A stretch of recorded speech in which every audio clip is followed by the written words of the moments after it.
Good morning, everyone. All right, so today we're gonna continue. Get that crankshaft pulley out, a bolt. So I did go get that Honda tool that I was telling you guys about. It's too bright. Hold on, let me change the angle here. All right, that's better. So I bought that tool, the crankshaft holder tool. So it holds the whole harmonic balancer in position. Meanwhile, if you have a ratchet or breaker bar, it allows you to break the bolt out. So we're gonna go ahead and use that. We're gonna go full gorilla style. We're gonna go ahead and take that out by hand. Let's see if that works. If that doesn't, yesterday I thought of something. I was like, wait, what if the impact wasn't fully charged? I doubt it. It sounds like it was running at full power, but it might have still have some juice left, and that could have been because the battery wasn't fully charged. So we'll go gorilla style, try it by hand first. If that doesn't work, then I'm charging the 3/8 inch impact wrench right now. So we're gonna give that another shot. If that doesn't work, then I'm gonna bust out the 1/2 inch impact wrench that I bought yesterday too. So we're gonna try that too. So we'll see. So no doubt that bolt should be coming off today. So we'll go ahead and try that. First off, real quick, I'm gonna go ahead and set the car back to TDC. I mean, not that it matters at this point, but just for peace of mind. I'll go ahead and set it back at TDC. Remember, Honda spin counterclockwise, so it's gonna go like that.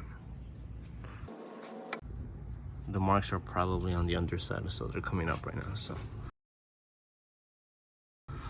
let's continue taking it on.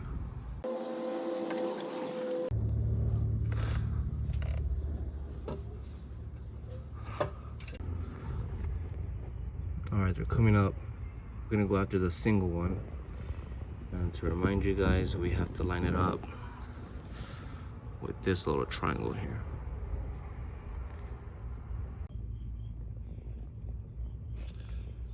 So we need it on the single one. The single one's coming up. Yep.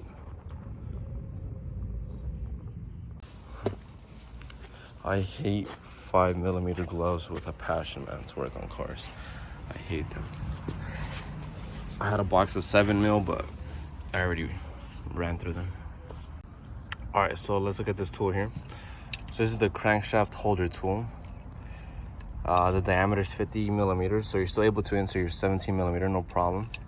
Has a little hole here, so that you can insert your 1/2 inch breaker bar, 1/2 inch drive. Either breaker bar or ratchet. I would prefer breaker bar.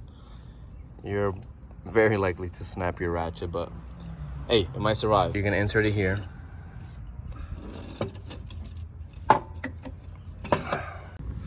All right, so once you position it to the best angle, this thing is just gonna hold it there.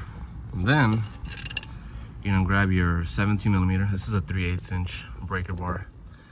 You're gonna insert that in there. So you see it's already locked in there. So remember, to break this loose, it's a standard bolt. It's not reverse threaded or anything. So it's gonna go lefty loosey, righty tighty. So we're gonna go counterclockwise. So we're gonna turn this bar that way, right? So we're gonna turn this that way. Ideally, hold this and you're gonna turn this counterclockwise. So let's go gorilla mode. Let's see how this goes. Actually, want to put this a little higher.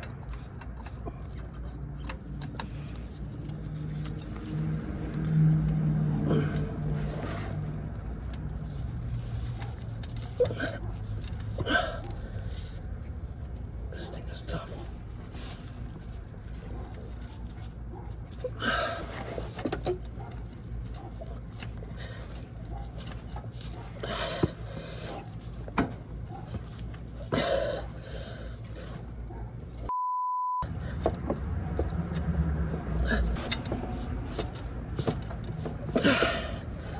Mother.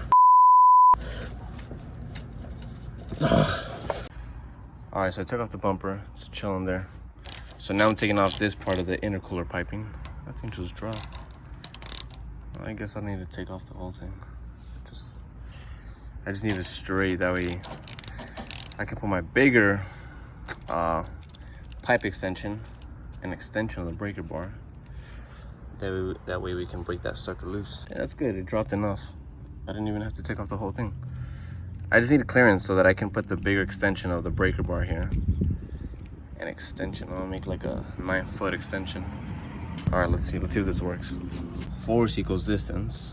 If we have a longer lever, that means we have to apply less force. So in theory, I only had this much distance. And I have this much distance. And theoretically, I would have to apply less force. But if I apply the same force, I should be able to break it. So let's see if physics works. All right, so this thing's locked. Okay, it's good, set in place. I think the end's like right here. So let's put it like right here. So in theory, oh, this thing just came off. This should work. Let's see, 3, 2, 1. God damn. Oh no, way. All right, this thing's pissing me off. Impact, and then the battery. All right, so I already went to go return that Harbor Freight impact, the impact, the battery, the charger. So now I'm here, because it was only rated like 500 and something foot-pounds. And I was like, no, I was a little skeptical about it. Should be enough, but I don't want to compromise the length of this project, this little dumbass bolt that I have to take off. So I'm like, screw it, let's just go with a 1/2-inch Milwaukee impact. Should break it, no problem. I hope, bro. I hope. If not, I'm big time screwed.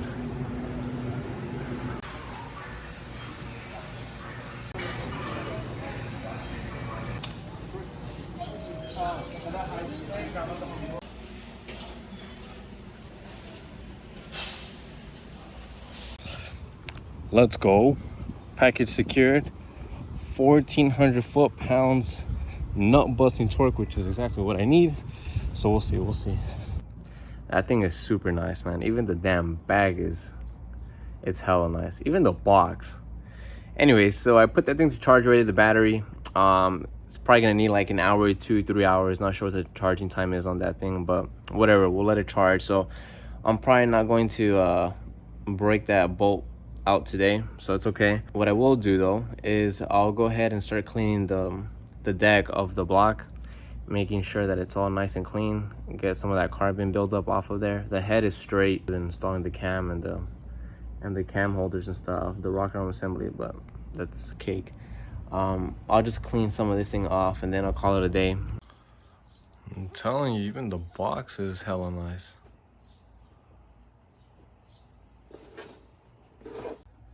I'm telling you, man. Even the damn bag. Look at the zipper. Sick. Alright, so when I took all this off, damn, so many things here.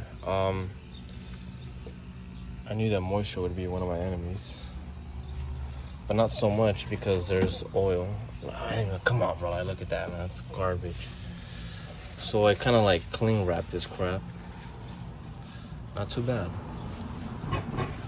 Not too bad. I know some oil fell and coolant in the water jackets, the coolant jackets. It's mostly coolant, but there's some oil in there. But anyways, yeah, we're gonna go ahead and clean this part. I've seen mixed reviews about cleaning the actual piston crown. This is what I've heard. They've said clean carbon buildup because not cleaning it will bring more heat to the combustion chamber, which is a perfect formula for detonation. You know, more heat. That's a big no-no. But then I've also read, don't clean it, don't waste your time. As soon as you start it, carbon buildup is gonna show up again immediately. So this is my take. I'm gonna go ahead and clean it, not sparkling clean, but just enough, you know, to the point where I feel satisfied. So yeah, I'm gonna clean this whole mating surface here, the top of the piston crown, inside the sleeve. I mean, the inside of the sleeves look pretty good. It's just on top right here, where it looks a little dirty. So we're gonna go ahead and clean that. So I like these. Damn, look what acetone does to these tiny ass gloves. Okay, but I like these, but I hate these for this type of job. You just have to be very careful. because then they start corroding like this. Literally, I didn't even notice this, but this is bad. But anyways, yeah, you're supposed to just be very careful to not get any of the paper or glove in this case down in any of the galleys or pathways that go down either via coolant or oil. So just be careful with that. Just get nice.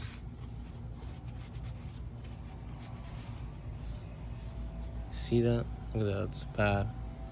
It just starts ripping away, so at that point I'll just use the other side. A rag would be your best friend in this type of case.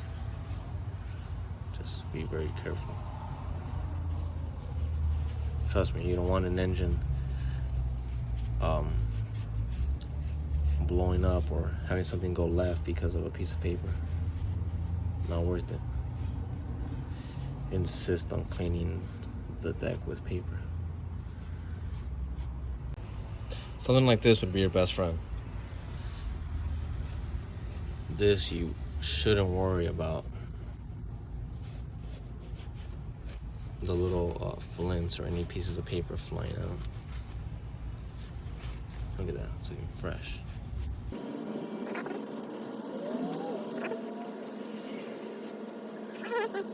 With the little piston crowns, I'm on the offense about it.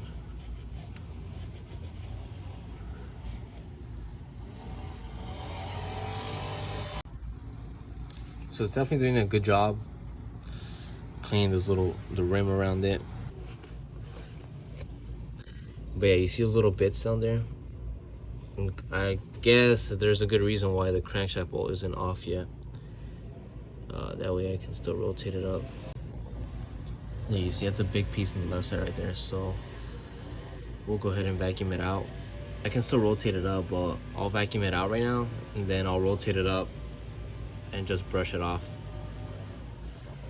That's looking good so far. All right, quick recommendation. If you're gonna clean the piston crown off of the piston, make sure it's at TDC, or at least that it's up. That way, if you have any gunk that's gonna fall out or anything, it's easily accessible. You can vacuum it out, scoop it up, whatever you're gonna do. Because in this case, I have a bunch of gunk down there, so it's gonna be a little harder for me to, or a little more riskier for me to clean it out. I'll vacuum it out, but yeah, just recommendation, just make sure it's at TDC. It should be a lot easier. And then once it's clean, put it back down and then just clean the sleeve if you're gonna clean the sleeve out. But yeah, look, I'll put a little bit of acetone and it looks way better. A little piece right there. This looks way better. This was pretty bad. It was like this. So that's good.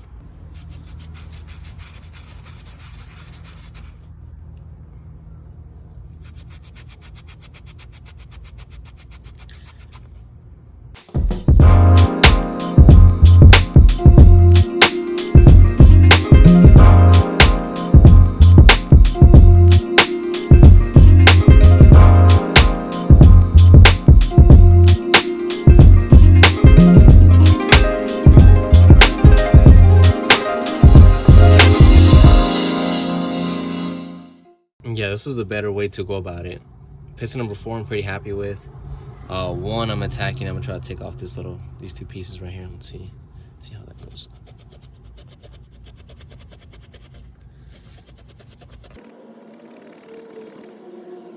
Yeah, this is the better way because once you rub off all the gunk, it basically stays on the towel.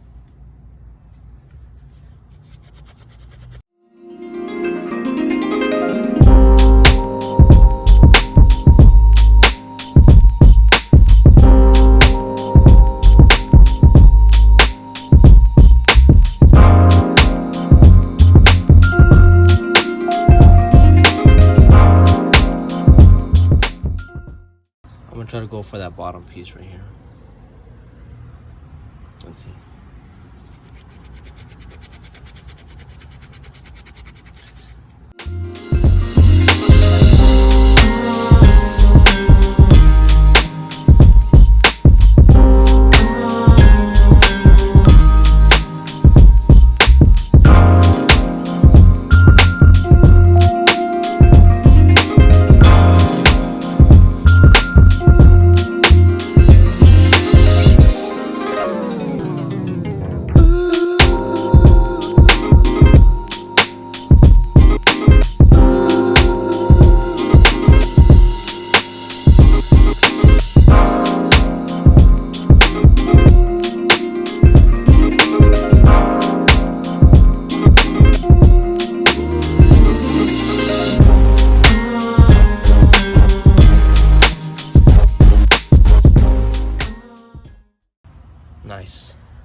Alright, so I rotated the engine.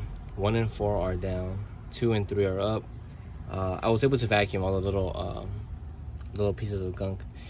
So now I'm gonna try to wipe the crowns off these 2 pistons and then clean the sleeves off of 1 and 4.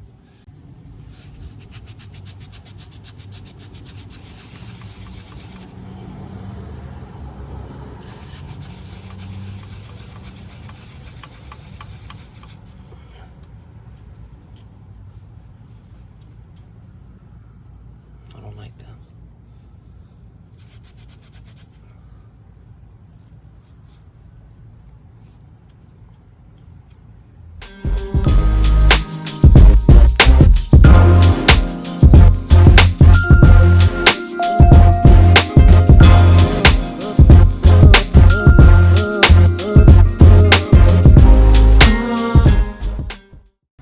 So I'm pretty happy with the piston crowns on 2 and 3. So now I'm gonna clean the sleeve off of 4. I'm using one of these for this, so it should be okay. And this on top here is a little scary because of the little holes and grooves. Sometimes it gets stuck.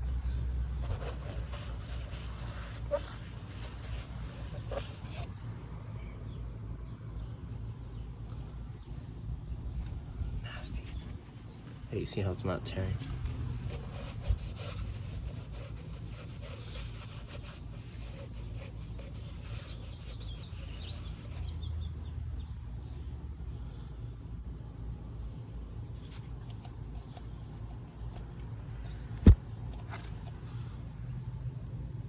It should be pretty good.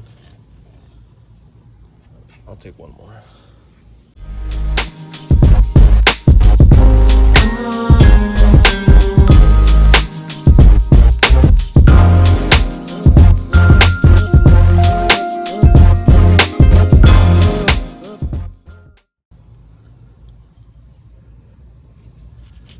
Nice.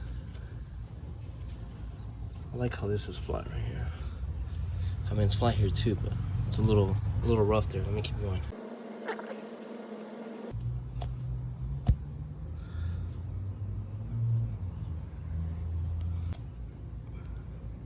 Nice. All right, just gonna clean one now. Ooh, one looks rough. Look at all that. Some of the oil and coolant that mixed.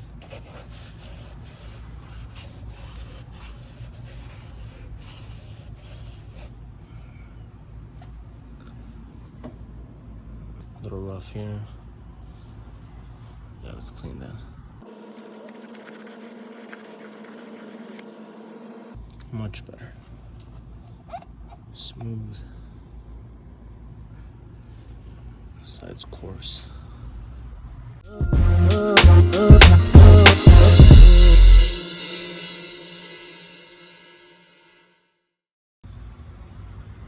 All right, last pass should do it.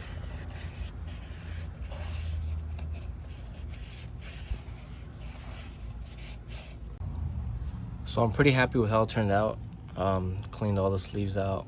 I mean, it feels pretty smooth, man. I'm not feeling any scratches around the sleeve, so it's pretty good. Happy with that piston crown. This piston crown, pretty happy. This one I'm really happy with. It's probably my happiest one here. That one's pretty good. You can also see where the water was getting cooked, the coolant, sorry. Evidence. But yeah, this sleeve also, it's good. I'm rubbing my fingers here. I'm not feeling anything crazy. Nothing at all. Obviously, it's smoother towards the bottom in the middle of your sleeve here in the cylinder wall. On the top, your rings are situated here, so it's gonna be a little bit rougher, but no problem though. So yeah, I'm pretty happy. I mean, look at it. It's pretty good. It's pretty fresh. Imagine if it was hot tank. God damn, it'd be hella fresh. But no, I'm pretty happy.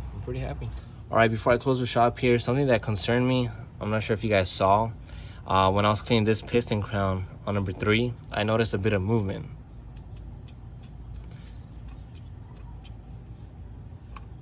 Now, it's not a lot, but it's enough to get my attention. As we know, you know, anything with piston and block and clearances, I mean, we're talking about thousandths of an inch. So we're talking about very, very, very small clearances, so that's enough, you know, to get my attention.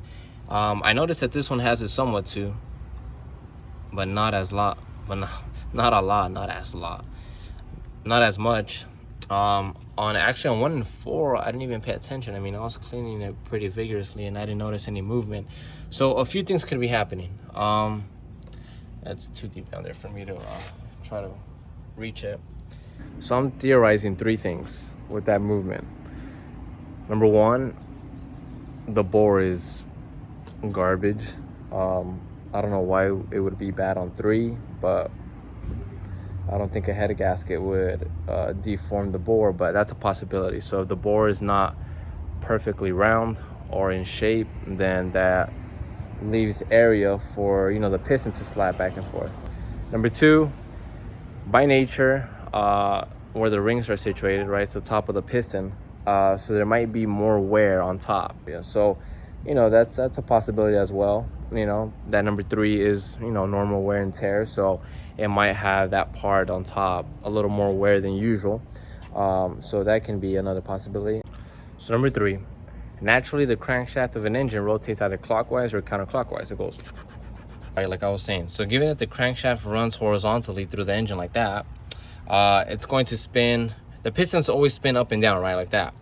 But there's going to be wear on this side and on this side of the piston. So if we look at the piston in 4 sides, 1, 2, 3, 4, I can almost guarantee, I don't know about guarantee, but I'm pretty sure that these 2 sides are going to have more wear than these 2 sides, given that the crankshaft naturally just rotates, like I said, in that north-south rear front direction, right, like that.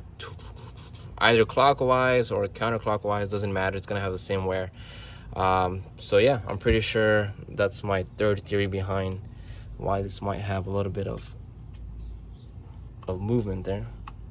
Yeah, 2 has it, not as much as 3 though. And then 4, I didn't even pay attention, nor did I pay attention to 1 either. Theory number 4, rings are giving out. And if that happens, then I lose total compression. Not total compression, but I'll be losing compression.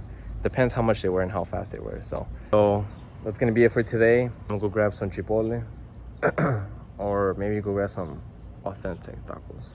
I don't know, I'm kind of craving chipotle. So I'll go grab some chipotle and then just chill out, man. Watch some TV and knock out. I did put the motor mount, the bracket of the motor mount back, and the wheel back on. No biggie, I didn't even crack the crankshaft, but I think it's still charging. Yeah, this beauty's still charging. So that'll be the game plan. I pretty much cleaned the whole block deck, so I'm pretty happy about that.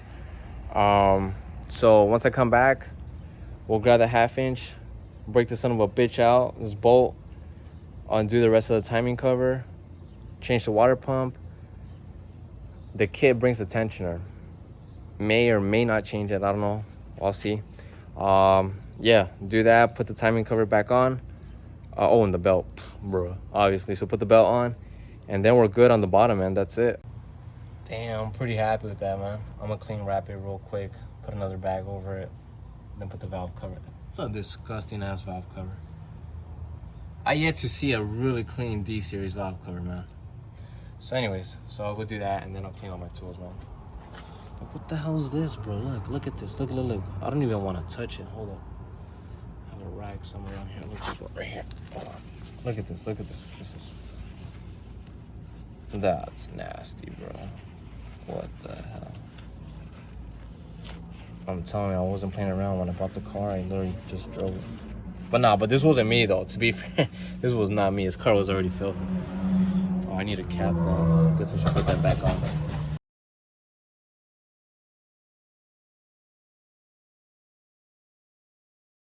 The BMW tune. All these zip ties. Tabs broken. Of course. Aftermarket BS. Hey, but I don't care about the cosmetic. I'm all about the, on this car, I'm all about the mechanical.